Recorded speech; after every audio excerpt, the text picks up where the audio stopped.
No matter what business you run and what position you hold in your company, you should understand the basics of profits and losses. Having a solid understanding of the revenues and costs in your company, and how it results in a net profit or net loss, shows that you are much more valuable to your company than your engineering efforts alone. This channel is for teaching students within engineering and technology the skills needed for working life that universities do not. Following the tips and guides presented should help you land your dream job. In this video we give a short introduction to profit and loss, abbreviated by P&L.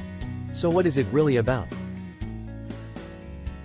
In any company, a measure of being successful is the difference in how much money comes into the company versus how much money that goes out of it. A profit and loss statement tracks the amount of profit that remains after a business subtracts all of its costs from its revenue during a specific accounting period. The period is typically monthly, quarterly, and annually.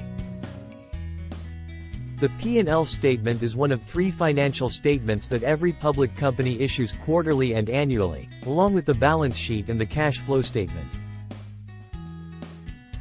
Typical revenue streams for a company include A. Sales of products, which is revenue generated from selling physical or digital products.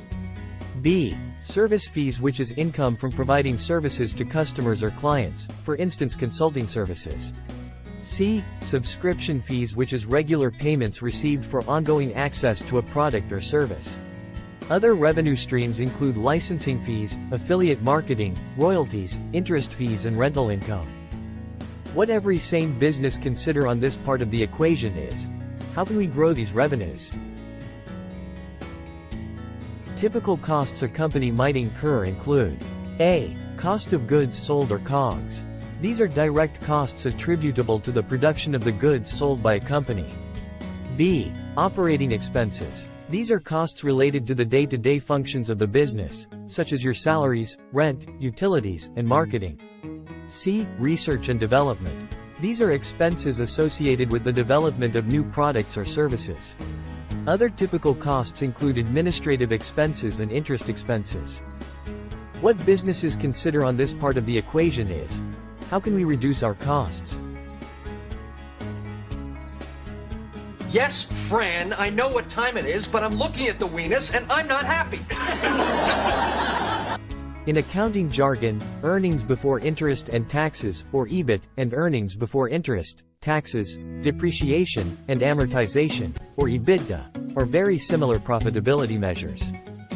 EBITDA is like EBIT, but it also doesn't care about amortization and depreciation, which are 2 methods of calculating the value for business assets over time.